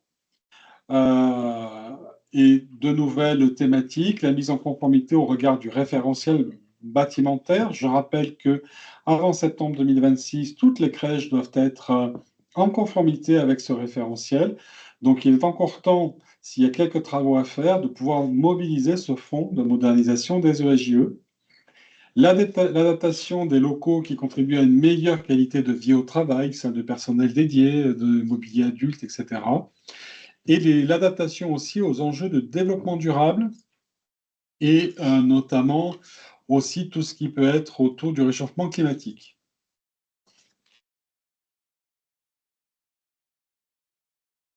Donc, pour les crèches en mode PSU, les pages, c'est plus possible. C'est un plafond majoré de 2 000 euros si des travaux permettent l'obtention d'un label ou certificat de développement durable. Donc, on prend en charge 80% des dépenses avec un plafond de 4 800 euros par place. Et si on a un label développement durable, le plafond passe à 6 800 euros. Pour les MAM, c'est pareil, il faut que la MAM soit ouverte depuis plus de 10 ans, mais là, on ne va pas du tout être concerné pour l'instant sur le territoire. C'est pareil, on prend 80% des dépenses, mais plafonné à 1 000 euros par place. Donc là, ça concerne plutôt les collectivités. Gros fonds qui nous permet de faire beaucoup de choses, les fonds publics et territoires enfance avec 5 axes, avec des financements qui vont jusqu'à 80% du coût du projet, des dépenses subventionnables. Plusieurs volets. Donc, le premier axe, c'est l'accueil des enfants en situation de handicap dans les crèches. La cible, sur le volet 1, c'était finaliser la couverture départementale des pôles ressources. Donc, le pôle ressources, nous l'avons créé, il est porté par le DALIR Cantal. Il permet justement d'accompagner les familles d'enfants en situation de handicap, dans la mise en place d'un mode de garde, notamment dans les OSJE. Donc, pour l'instant, ce volet-là, il est financé. Le volet 2, la cible, c'est engager les professionnels de la petite enfance dans l'inclusion des enfants porteurs de handicap. Donc, tous les projets qui préparent l'équipe, qui adaptent l'équipe au projet d'accueil et qui adaptent le projet d'accueil à l'inclusion des enfants en situation de handicap, tout ce qui pourrait concerner l'appropriation par les parents et les équipes du guide de repérage précoce des troubles du neurodéveloppement, toutes ces actions-là sont finançables. Sur ce volet, par exemple, nous finançons la mise en place d'un fonds inclusif spécifique crèche qui est porté lui aussi par le DALIR. Donc ça veut dire on finance des équipes, enfin un renfort d'équipes pour un accueil de petits enfants porteurs de handicap. Mais tous les autres projets qui émargeraient à cet axe et ce volet sont finançables. Deuxième axe, c'est l'amélioration de la qualité et de l'accessibilité des modes d'accueil. L'idée, c'est de construire des projets et des pratiques adaptés aux besoins spécifiques des publics vulnérables, de financer les temps d'accompagnement et de partenariat et de préparation nécessaires à tout ça. Donc, des projets éligibles, les dispositifs à vocation d'insertion, les horaires atypiques, les dispositifs passerelles, les démarches d'aller vers et de nouveaux modèles de socialisation, l'accueil en urgence, tout ce qui pourrait être un petit peu, alors innovant, je ne vais pas parler d'innovation parce qu'on va le voir après, mais tous ces dispositifs qui permettent l'accessibilité des modes d'accueil à des publics particuliers, vulnérables notamment, peuvent être financés par le biais de cet axe. Sur ce biais-là, on cofinance le dispositif Allô Maman Boulot, qui est porté par le CIDF, là, qui concerne plutôt les femmes en insertion professionnelle. Et on cofinance également le dispositif Passerelle avec la mairie d'Aurillac.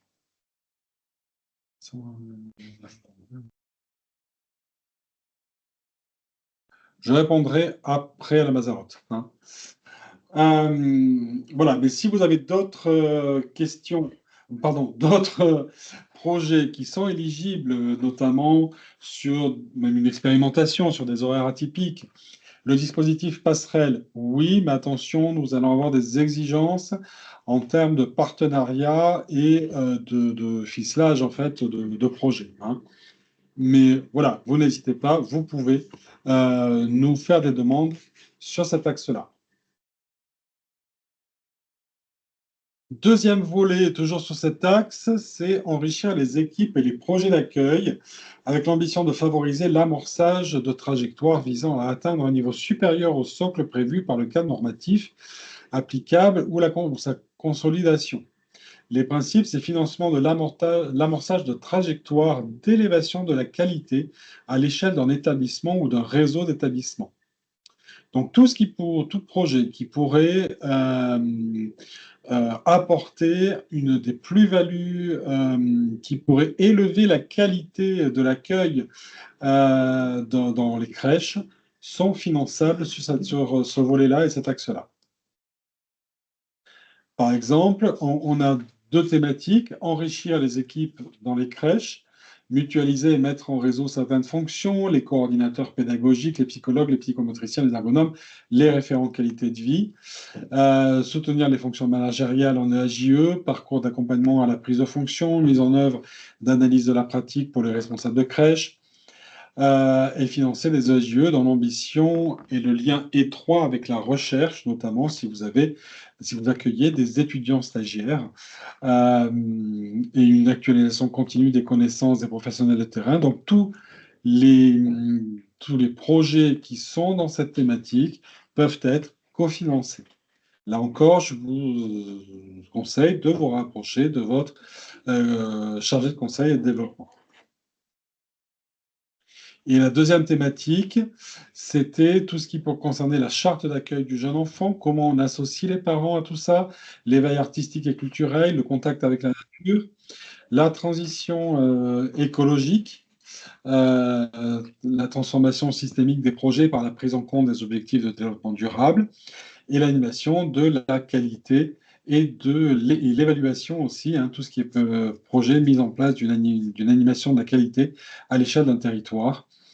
Les échanges et évaluations entre pairs, entre gestionnaires, etc. L'animation globale, ascension, accueil professionnel, accueil collectif, pardon, et accueil individuel par le biais des relais Petite Enfance. Donc ces projets, vous n'hésitez pas à en parler à votre chargé de conseil et de développement et on peut voir comment on peut les cofinancer.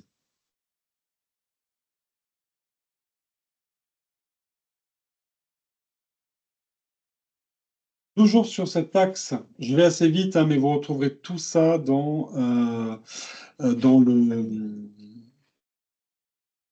guide et surtout dans les circulaires, hein, que vous pourrez aller chercher. Donc du coup, je vais répondre à la Mazerotte. La difficulté avec le DALIA, c'est que nous assurons l'embauche d'une personne en plus accompagnante et le remboursement se fait après, oui, forcément. Impossible pour nous et pourtant ce serait nécessaire pour de jeunes qui nous accompagnons. Peut-il y avoir d'autres modalités de travail? Alors, à voir, déjà, il faut vous rapprocher du DALIR, mais on pourra effectivement en parler, en sachant que nous n'intervenons pas CAF sur des financements directs pour accueillir des enfants en situation de handicap. Mais on pourra en parler, je crois qu'on se voit bientôt, on pourra en parler.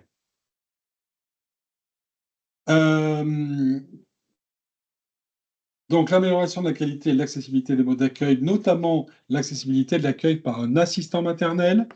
Donc, c'est l'information, l'accompagnement des familles, la déclinaison par les relais petite enfance de l'offre de services nouvelle induite par la loi pour le plein emploi, la possibilité d'amplifier l'accompagnement des parents employeurs en réalisant sur la base du volontariat des démarches administratives et des déclarations sociales et fiscales pour le compte de ces derniers.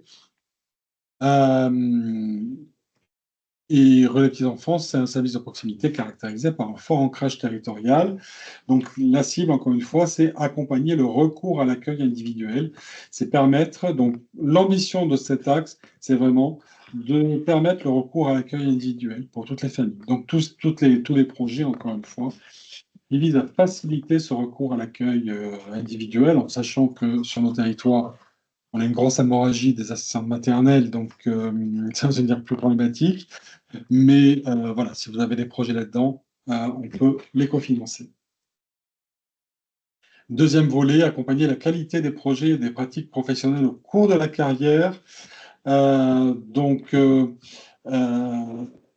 tout ce qui permet, par exemple, le soutien des crèches qui s'associent avec les relais de petite enfance pour faciliter le départ en formation des assistants maternels, les démarches de père aidance dans le champ de l'accueil individuel. Voilà, tous ces projets peuvent mobiliser du Fonds public et territoire pour, toujours pareil, accompagner la qualité des projets et des pratiques professionnelles. Toutes les actions qui favorisent l'attractivité du métier d'assistant maternel en soutenant les nouvelles formes d'exercice. Donc, vous le voyez, hein, des campagnes de communication, des dynamiques événementielles, voilà, tout ce qui est promotion innovante du métier pour favoriser le maintien d'activité et l'arrivée de nouveaux entrants dans la profession, nous pouvons cofinancer. Tout ça, ce sont des volets qui ont été peu utilisés, voire pas du tout utilisés pour l'instant, mais vous avez encore le temps de les mobiliser. Axe important des fonds publics et territoires enfance, l'axe 4, qui est un petit peu notre grosse enveloppe fourre-tout, qui concerne le maintien et le développement des équipements et services dans les territoires spécifiques. Alors, territoires spécifiques, tout le Cantal est en France Ruralité Revitalisation, FRR, donc tout le Cantal peut bénéficier de ce fonds-là, mais les cibles étaient historiquement quand même les QPV. Les territoires ultramarins, pour l'instant, on n'en a pas et on n'est pas encore ultramarin. Dans ce cadre-là, donc, on peut soutenir tous les projets qui sont implantés dans des territoires en difficulté et on peut développer les services d'accueil itinérant et notamment, donc là, on peut vous accorder des subventions de fonctionnement, mais aussi d'investissement. Et sur ce volet-là, sur le volet 2, on finance beaucoup de minibus, etc., aux structures pour développer la mobilité. Donc voilà, c'est tout ce qui va concerner vos projets de fonctionnement et d'investissement sur la petite enfance, en général, sauf les deux premiers axes, sinon ça se situe dans sur cet axe-là. Je vais passer très vite. Si vous êtes une crèche que vous présentez des difficultés économiques, on peut vous accompagner avec la mise en place d'un plan d'action et la mise en place aussi d'un plan de financement. Ça, je vais très vite. Et enfin, dernier axe des fonds publics territoires enfance, l'appui aux démarches innovantes. Donc, tout ce qui peut être innovant, qui correspond à tous les projets petite enfance. Qui sont alors soit des thématiques identifiées par la CNAF, souvent elle lance des défis, partager aussi des projets innovants avec des partenaires, si possible issus de l'économie sociale et solidaire, pour favoriser la réplication des innovations, incuber des projets en lien avec les structures locales permettant d'accélérer la mise en œuvre de projets. Voilà, tout ce qui peut être innovant peut rentrer dans ce champ-là. Donc les actions éligibles, hein, tout ce qui peut être intergénérationnel, les crèches dans les maisons de retraite, par exemple, ou les solutions hybrides d'accueil du jeune enfant qui peuvent préfigurer les solutions de demain. Tout ça, on peut l'étudier sous cet axe-là. Et aussi donc les projets lauréats du Fonds Innovation pour la petite enfance. Il avait été lancé en 2023. En 2023, et on a vu un lauréat qui était la Châtaigneraie Cantalienne sur ce fonds. Voilà pour les fonds publics et territoires enfance. On va passer à la jeunesse. On a le fonds d'investissement en ALSH. En clair, il s'agit de rénover ou de recréer ou de créer ex nihilo des ALSH, extra ou périscolaires. Donc ce fonds, au niveau enfin, on peut accorder des subventions qui vont de 150 000 euros pour la rénovation ou la transplantation avec maintien de l'offre sur les territoires, jusqu'à 350 000 euros si on crée ou on rénove ou on transplante avec un développement de l'offre, et 350 000 euros si en plus on a un label développement durable. Pour l'achat de matériel spécifique en ALSH, c'est pareil, on peut accorder une subvention d'investissement de 25 000 euros, dans la limite, toujours pareil, pour tout le fonds de 60% des dépenses. Cette enveloppe est très, très, très limitative. Donc, avant de vous dire oui ou non, il faudra que nous interrogions la CNAF. Si vous avez un projet d'investissement en ALSH, vous nous le faites passer. Nous ne pourrons statuer que si la CNAF nous accorde les fonds, ce qui n'est pas toujours annuellement évident. On a eu quelques soucis les précédentes années. Ça n'empêche pas de nous faire une demande. Sur la jeunesse, comme sur la petite enfance, on a le Fonds public territoire jeunesse avec des financements jusqu'à 80% des charges subventionnables. Le premier, on retrouve la même chose que sur la petite enfance, c'est l'accueil des enfants en situation de handicap dans les structures de droit commun, que ce soit les ALSH, mais également toutes les structures, même celles liées à la parentalité, par exemple. Donc pareil, financement de projets, notamment d'adaptation d'accueil, etc. Et là-dessus, nous finançons le fonds inclusif spécifique à LSH qui est porté par le DALIR 15. Un axe fort sur la jeunesse qui est l'engagement et la participation des enfants et des jeunes, avec trois volets d'ailleurs importants. Le premier volet, c'est renforcer l'accès des enfants et des adolescents aux loisirs éducatifs, en accompagnant le développement d'une offre de loisirs en faveur des publics les plus vulnérables et en soutenant l'essaimage d'initiatives concourant à l'éveil citoyen, artistique, culturel, scientifique et écologique. Donc en fait, on finance, on vient des ateliers, enfin toutes les actions qui visent à la découverte de pratiques musicales, de culture, de sport. Donc on est sur de la découverte. Donc on ne financera pas une association sportive parce que, pour le sport qu'elle enseigne, hein. Il faut que les ateliers soient quand même assez, on va dire, disparates. On cofinance le Contact Sport, parce qu'il propose beaucoup d'ateliers autour de tous les sports qui peuvent exister. On va financer le festival BD, de bande dessinée à la communauté d'agglomération, enfin à l'Agglo d'Aurillac, parce que là aussi, il permet aux enfants et aux jeunes de découvrir une certaine forme de culture. Alors, est-il possible pour une structure culturelle de déposer un dossier dans le cadre d'un projet avec un centre social, ou est-ce au centre social de déposer la demande, le projet s'inscrivant bien dans une pratique, atelier de découverte, et non une programmation de spectacle? Alors, c'est tout à fait possible à la structure, soit c'est le centre social qui porte, ça dépend comment la structure intervient. Soit c'est la structure qui mène le projet, et donc qui crée les ateliers, qui anime les ateliers, etc. Auquel cas, c'est la structure qui est financée. Mais si c'est le centre social avec une structure qui intervient, alors on financera le centre social et puis les charges liées à la structure intervenante, elles seront prises dans le budget et financées par le budget, charge au centre social de rembourser en fait la structure.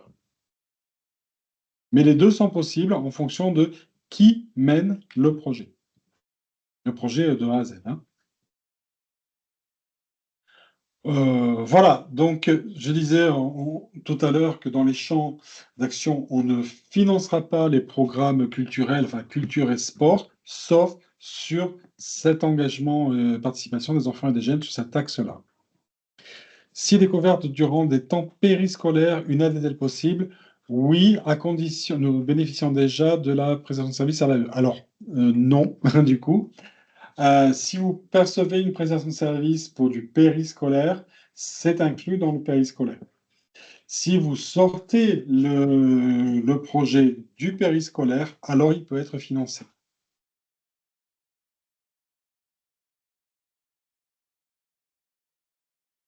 Voilà sur ce premier volet. Deuxième volet, c'est l'engagement et les initiatives des jeunes. Donc, en fait, ce sont des projets ados qui sont portés, qui sont créés de toutes pièces et portés par les adolescents qui ensuite viennent nous présenter leurs projets devant un jury.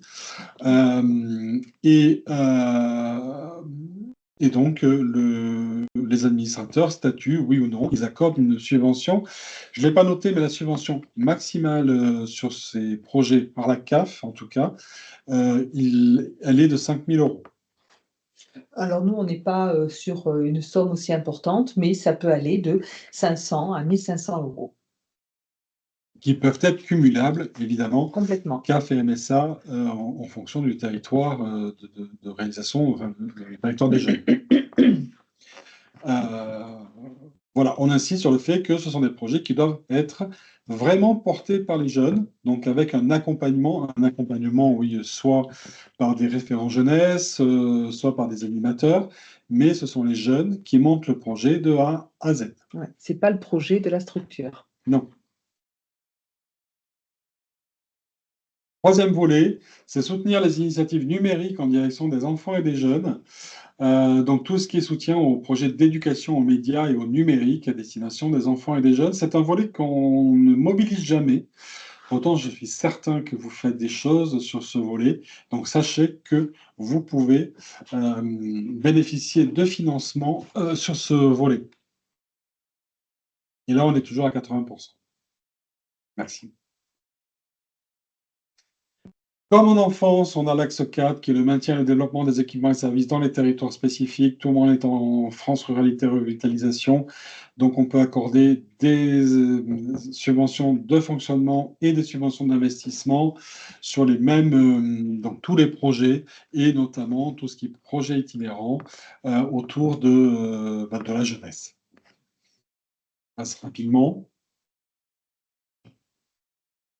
Préfiguration de la PS jeune, alors j'en ai pas trop parlé parce que la PS jeune, la prestation de services jeune, elle permet de financer des postes de référent jeunesse sur les territoires. Du moins, elle permettait.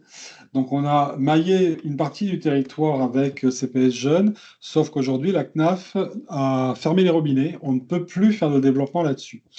À l'époque où les fonds publics territoires sont sortis, on pouvait financer de la préfiguration de la PSE, ça veut dire avant d'être labellisé, en tout cas conventionné PS Jeune, le territoire ou la structure pouvait bénéficier de financement pour, pour commencer à mettre en place un référent jeunesse. Sur notre département, ce n'est plus le cas puisque on ne pourra plus développer de PS jeunes. Hélas.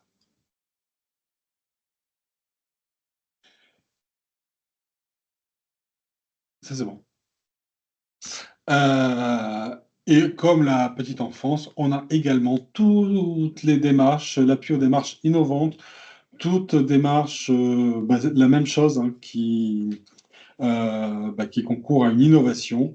On est preneur et on peut cofinancer.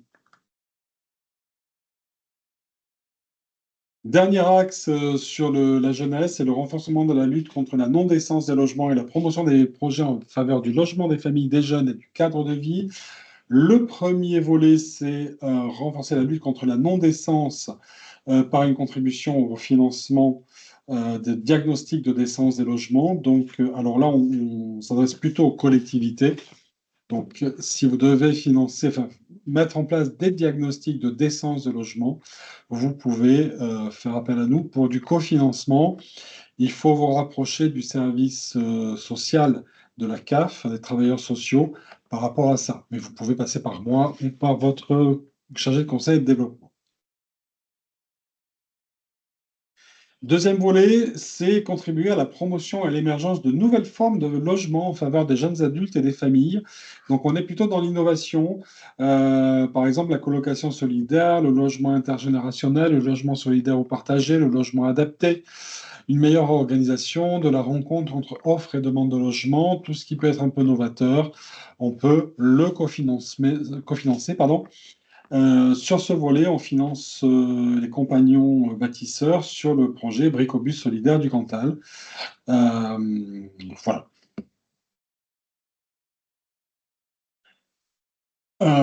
J'en ai terminé sur la...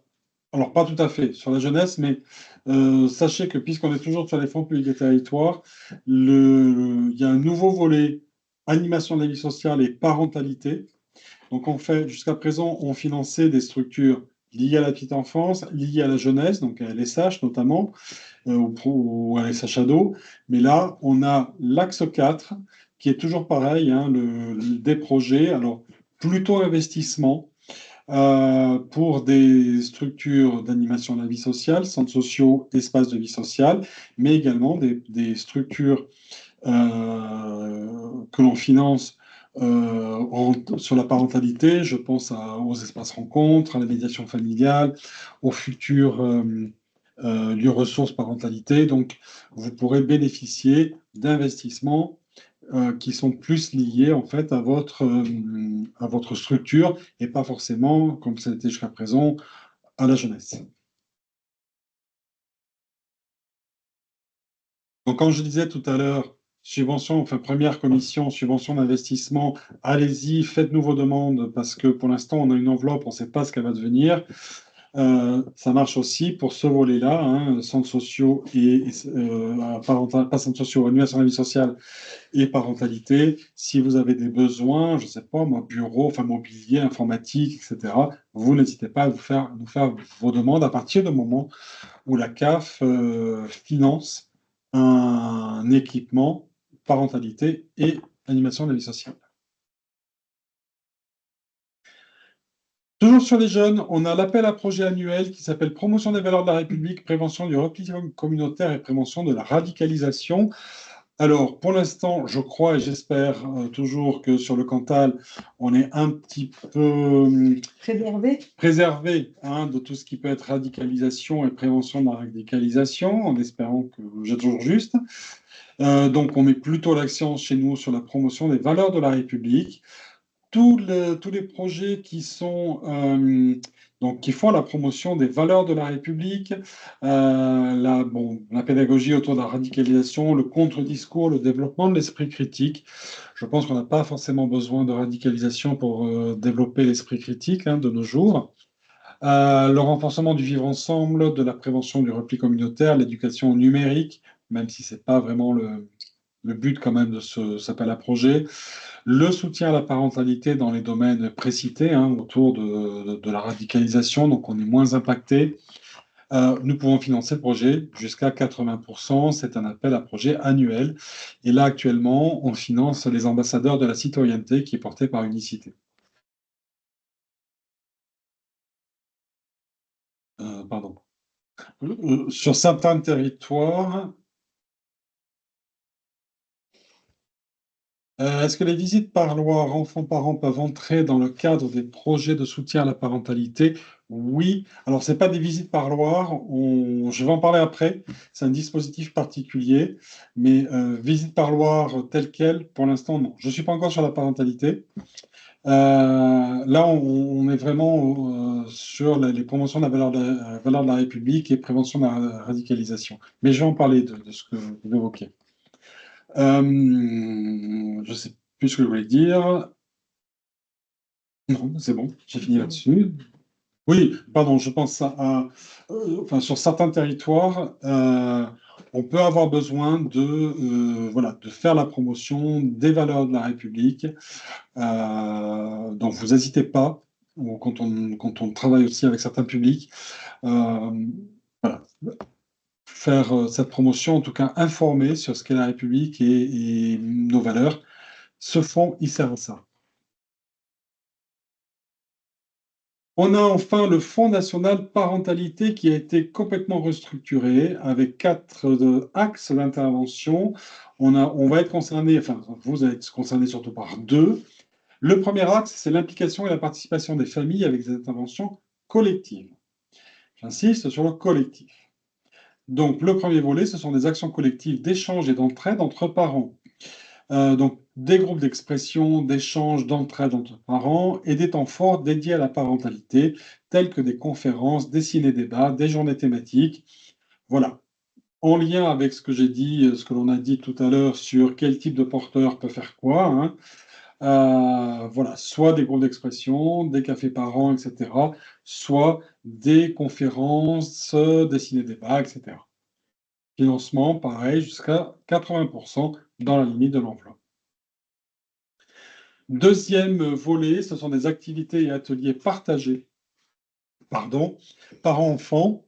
Donc des actions qui visent à enrichir les échanges entre parents et enfants au travers d'expériences, de moments partagés, ayant pour support des activités collectives. On est toujours quand même avec un besoin. Les actions partagées, elles offrent un espace de socialisation pour les enfants et elles permettent la mobilisation du public, la rencontre avec d'autres parents, d'autres manières d'être parents, l'émergence de la parole. Elles doivent impérativement s'inscrire dans le cadre d'un projet parentalité. Il s'agira de bien distinguer les actions partagées initiées uniquement dans le cadre des temps libres et des loisirs. Si c'est que du loisir, ce ne sera pas une action parentalité. Et donc, ça ne sera pas finançable.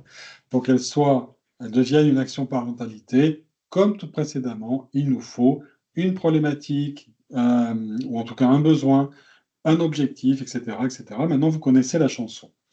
Petite précision de la CAF, nous ne financerons plus de projets de sortie familiale, de voyage, etc. En tout cas, on ne financera de ces projets de sortie familiale ou de voyage que s'il est porté par nos travailleurs sociaux, qui initient des choses comme ça, une structure en QPV ou une association caritative.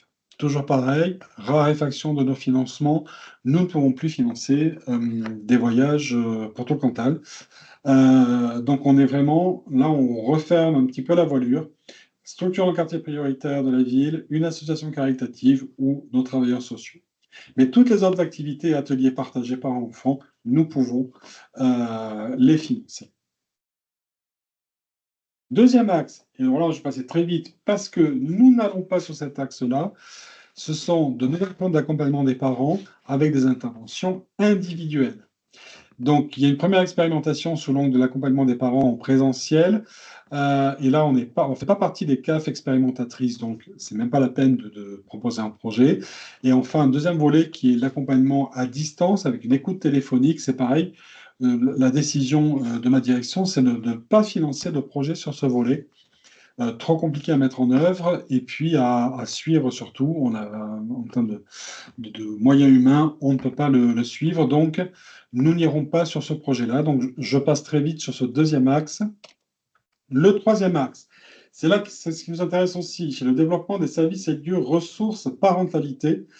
Poursuite de la couverture territoriale des lieux ressources parentalité. Alors, ces lieux ressources, ils ont pour mission socle l'information des parents, l'accueil inconditionnel des parents, l'appui au collectif de parents, hein, donc mettre en place des actions collectives, et la mise à disposition de services et dispositifs dédiés au soutien à la parentalité. L'idée sur ces lieux ressources, c'est que les parents puissent pousser la porte et trouver à tout moment réponse à leurs questions. Le lieu ressource doit être ouvert au minimum 5 demi-journées par semaine avec des professionnels dédiés. Donc, il y a tout un cahier des charges. La couverture territoriale, elle va faire l'objet d'un appel à projet dans le cadre du schéma départemental des services aux familles, puisque normalement, nous devrions le signer en 2026. Alors, quel moment, je ne sais pas trop. Mais du coup, le déploiement de ces lieux fera l'objet d'un appel à projet dans le cadre du schéma. Et à ce moment-là, les critères spécifiques CAF du Cantal vous seront livrés au moment de l'appel à projet.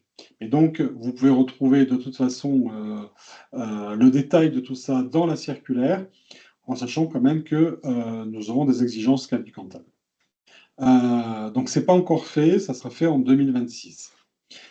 Et ça dépendra également, un petit peu comme l'investissement ALSH, ça va dépendre de l'enveloppe que nous accordera la CNAF, puisque sur la parentalité, nous avons de moins en moins d'argent. Le financement de ces lieux ressources, il est de 60% des charges qui sont plafonnées. Alors, pour cette année, le plafond est de 40 390 euros, ce qui fait une prestation de service, en tout cas une subvention maximale de 24 234 euros.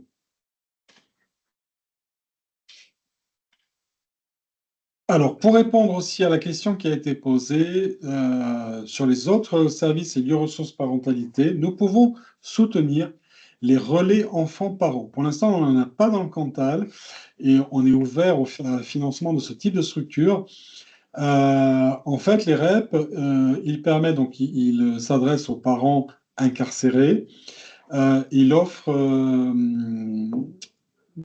donc, ce sont des structures qui interviennent auprès de ces parents en détention et elles aident et participent au maintien des liens entre le ou les enfants et son parent ou ses parents incarcérés. Ils permettent en partie d'atténuer les effets négatifs de l'incarcération en organisant, avec l'appui des services pénitentiaires, des temps et espaces pour renforcer la relation et la qualité des liens entre l'enfant et son parent incarcéré. Il propose d'accompagner l'enfant au parloir, de travailler sur la question de la parentalité avec le parent détenu et ou de favoriser la réinsertion des personnes détenues en soutenant leur parentalité.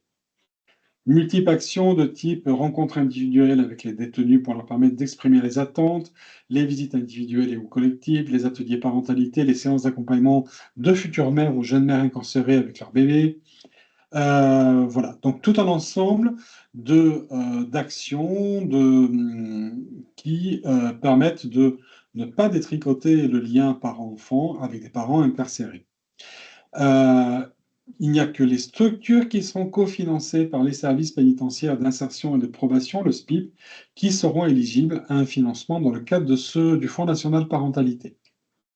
Mais si vous êtes intéressé, vraiment, je vous exhorte en tout cas à déposer un dossier ou en tout cas à voir avec nous comment développer ce lieu ressource, puisque nous n'en avons pas pour l'instant, à ma connaissance, sur le Cantal. Il est financé exactement comme les autres lieux ressources, c'est-à-dire 60% des charges avec un plafond de 40 000 euros, donc une subvention de autour de 24 000 euros. Dernier axe du Fonds national parentalité, mais là c'est pareil, ce sont toutes les dynamiques d'animation, de promotion de la parentalité, donc l'animation du réseau départemental. Ces deux volets-là sont confiés au CIDF jusqu'en 2028. Et l'animation au niveau du réseau d'acteurs, l'animation des promeneurs du net parentalité, ce volet a été confié à la Fédération départementale des centres sociaux du Cantal en lien avec la coordination des promeneurs du net jeunesse que la fédération porte déjà. C'était une condition de ce fonds. Voilà pour les fonds nationaux. Sur les fonds locaux, alors du coup, je ne sais pas pour la MSA. Alors, par rapport à tout ce qui a été présenté là dans le détail, donc moi, j'ai pas tout le cahier des charges pour 2026. Par contre, il y a toute une partie de ces financements pour lesquels on peut apporter un complément. Alors, pas sur tous, mais sur tout ce qui est petite enfance, jeunesse, parentalité, on a effectivement un cahier des charges qui nous permet d'apporter des compléments aux subventions qui peuvent être versées par la CAF. Donc, quand on aura un peu plus de précision, voilà, et comme tout à l'heure, je vous invite à revenir vers moi en début d'année pour voir si sur vos projets, vous pouvez potentiellement prévoir un complément de la MSA ou pas.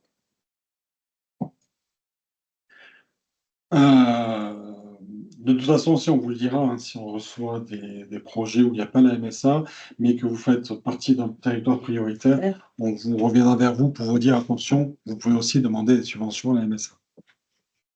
Sur nos fonds locaux, donc tout à l'heure on pouvait accorder des prêts, on mettra plutôt l'accent sur les prêts, mais sur nos fonds locaux, on peut également accorder des subventions de fonctionnement ou d'investissement, soit dans nos champs d'intervention, soit aussi parfois de manière expérimentale, parce votre projet ne rentre pas exactement Oui, dans nos champs d'action pile poil, etc.